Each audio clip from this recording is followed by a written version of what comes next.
Welcome to State of Search. Thanks for attending. Thanks for choosing this session as well. It's great to have you here. So this session is optimizing for new Google ad formats. Specifically, I'm going to talk about Google expanded text ads and responsive search ads. My name is John Ellis. I own Crescent Interactive, a digital marketing agency in Nashville, Tennessee. You can find me on Twitter today and really every day, discussing many of the things we're talking about today. Feel free to tweet during the session, leave comments, ask questions. I'd love to hear from you today or any day moving forward. Love your thoughts and love your questions. As mentioned, I am from Nashville, Tennessee, home of country music, bachelorette parties, and pedal taverns. And oftentimes you get all three of those together to create what we like to call the Woo Girls.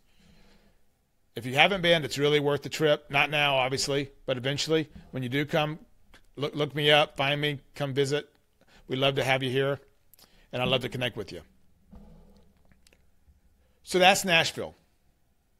Myself, I've been in this paid search space for close to 20 years. I've seen changes since paid search was around, really since this whole cost per click model existed, essentially. The search wars were just getting started then, and a lot of changes, a lot of jockeying for position. In the early 2000s, I was creating ads using Overture, the top paid search channel at the time. So I saw when Google came on board with their own model, first taking from Overture and eventually sort of creating their own system. And I mention this because throughout these years of paid channels and paid search, the constant has been change. And change is what we're talking about today. So yes, I own Crescent Interactive. That's me. These are some of my clients, many of the clients I've had over the past, and really some of these currently as well. But today we're going to talk again. Today we're talking about Google extended text ads and responsive search ads and how to sort of best optimize there. But before we dig too far into the weeds of Google ads and ETAs, it's important to talk about plans. So consider this part of your planning process. Plans are good. Plans are great. We all need plans. But ultimately, they're just plans. So as Mike Tyson used to say, everyone had a plan until they stepped into the ring, until he punched them in the mouth. And then their plans are out the window. So keep it in mind that plans change. And in our case, that means several things. One being when new competition enters the space, enters the bidding space, something we didn't account for, something we didn't know was out there. Now they're spending money, so we have to adjust for that. Maybe users are tired of seeing the same message. They get user fatigue. Your ad's been shown for way too long, and they're just done with it already. And then a good thing, but also something you need to be aware of, is your awareness grows. People know who you are now. But it may also mean your ad has to change and your copy has to change. Sort of like the traditional marketing funnel that we've all seen over the years. You know, as your awareness grows, if people know who you are, now you have to create more solution-based ad copy. To give them an action. Create your copy around what their problem is. And all that to say that things that have worked in the past may not work now. So we're going to keep that in mind and keep that in mind as you grow forward. And, the change is constant. Even the name of Google's product and logo has changed over the years. And I'm sure many of us, like myself, are still finding ourselves saying AdWords often instead of Google Ads. So it's part of that process of changing as we go along. Now, the rules of ad copy have obviously changed over the years, which is where we're kind of getting into the conversation here. Gaining more characters, ultimately more real estate space and search engine results pages, which can be a good thing. In 2018, we were introduced to expanded text ads, giving us even more space. 3 headlines, 2 descriptions of 90 characters. Lots of room to play with and expand on. Now, when expanded ads came out, though, there was this, now I have all the space. I can't wait to kind of fill this up with all sorts of ad copy. But the quick way to do that, instead of creating unique copy, was we duplicated it. We copied the headline to the description. We took what was working and we moved it to headline 3, moved it to description 2. We repeated, we cloned.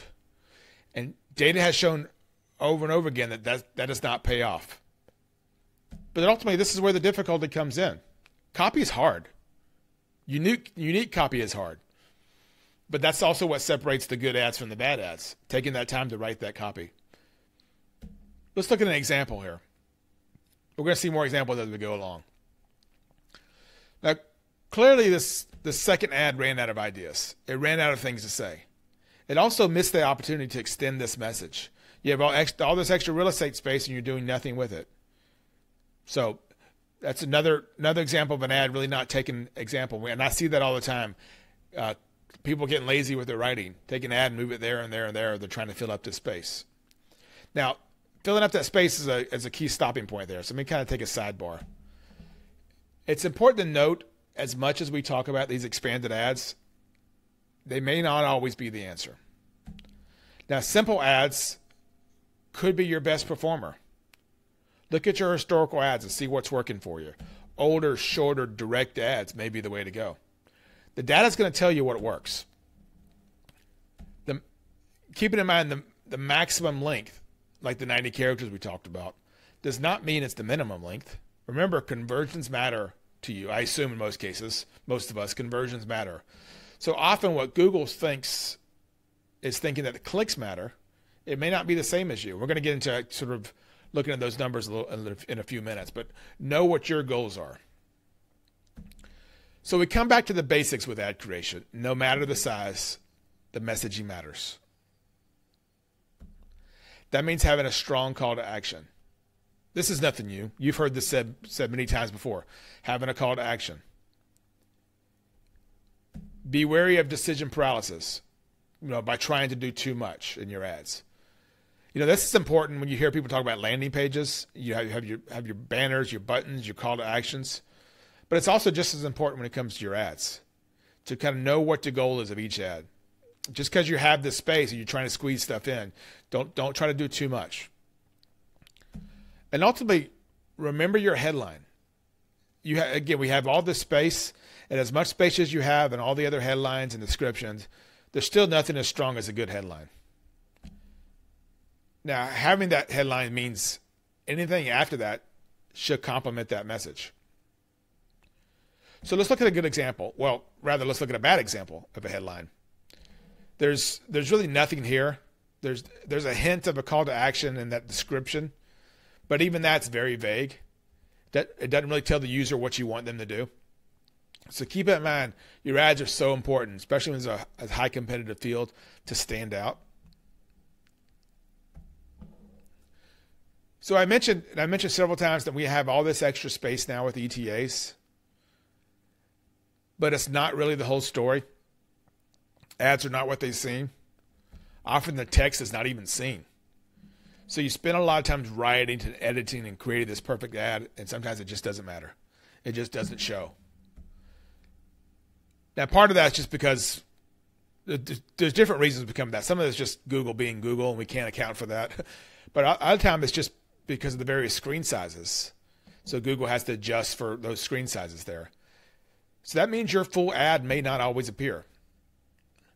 So your headline and call to action that I previously mentioned are even more essential now if you don't know what's getting cut off. So let's look at some competing ads. They're essentially sort of having the same problem. These are just random ads that I found. No affiliation with these at all. So these are from desktop searches. And I mentioned desktop because I'm going to show you mobile in a second. And oddly, the text is cut off. And I see that more and more where ads are just cut off randomly. So when we look at the same ads on mobile, the text is also cut off. But it's inconsistent to where they're being cut off. The top ads show more on mobile than they do on desktop, which is odd. But the point being, there seems to be no rhyme or reason sometimes of when your ad's getting cut off. So be aware of what's actually being seen. That means testing. That means looking at multiple devices, multiple operating system, multiple browsers, and really seeing what's different. And know that sometimes your ad's going to get cut off. And again, so it's even more important to make sure you get that message in quickly. And your follow-up messages, like your description, should complement that message. Shouldn't be a separate action. Now let's talk about the losers. Finding the losing ad is essential. This is old school digital advertising, but it really hasn't changed. It's A/B testing. We've heard it before. So that means constantly looking for a better ad. Once you discover a clear winner, then you find a new one, and then you test that. A/B testing is never done, unfortunately. We talk about this being hard to work with the ads. Google ads and search ads and paid media, it's hard to do it right. It's easy to get something up quickly, but it's hard to maintain it. And this is where people separate themselves from average people to having the better ads and better solutions. But finding the losers starts with understanding your own goal versus how Google measures success. We talked about this previously. Knowing what matters to you may not be the same thing as what often matters to Google. And I see this often, and it's something to be on the lookout for. So looking at this example here, according to Google, the ad on the left is the most successful because it has the most clicks and most conversions. And obviously that's a winner all the way around. So that's important. That's what we want. We want conversions. We obviously want clicks too if we can get high conversions with that. But looking at the math, it shows us that the better ad value is actually ad variation 2. It's a much lower cost per conversion. So in theory, if we spent more on ad 2, we would get more goals, we would get more conversions, or more goals, higher goals, at a lower cost. And that's ultimately what we all want. But Google's going to continue showing that first ad more because they think that's performing better. So just keep an eye on that and kind of what you can do. And that means going back to A/B testing. That means maybe pausing the high performer according to Google and letting the other one sort of shine more. So just be aware of that and be aware of what matters to you. All right, so we've been talking about ETAs, expanded text ads. But before we finish our conversation today, I want to touch on RSAs, responsive search ads. Now with RSAs, if you don't know, you feed in 15 headlines and 4 description, and Google picks out variations to show in search results. The math there means there's 43,000 variations of ads. It's something we just can't do on our own. Even if you somehow manage to create 43,000 ads, you can't test it, you can't compare. It's impossible to manually do it. So this is a good thing that Google's doing this for you, right? But as with anything with Google, it's not always as great as it seems. Now, I should say I am a fan of RSAs. I use them all the time, and I encourage you to use them in every single ad group you have. But there are some things you need to know, things that are worth highlighting that you need to be aware of with RSAs. So in a perfect world, we would know what combination of those 43,000 ads work the best. Did this headline work better with this description? Is this headline standing out? And if it does, is it getting more clicks? Is it getting more conversions? Which combination works? So then if you know, you can take that and create your own expanded text ads based on what you know is working. But we don't get that. So we are left trusting Google on what's working and what's not working. So we have to make some assumptions here. We have to look at their ads. So in a sense, you almost don't want your RSAs to perform too well because then you don't have any data. So in many cases, your RSAs may perform better than your expanded text ads. I see that often a lot, which in theory sounds like a good thing, but it's always a red flag for me when I see my RSAs performing my ETAs. It means my ETAs are not as strong as they need to be. So I need to make some adjustments. I need to change my headlines. I need to change my descriptions. So that's just an internal goal I have for myself to sort of beat Google's ads with my own ads. So keep that in mind.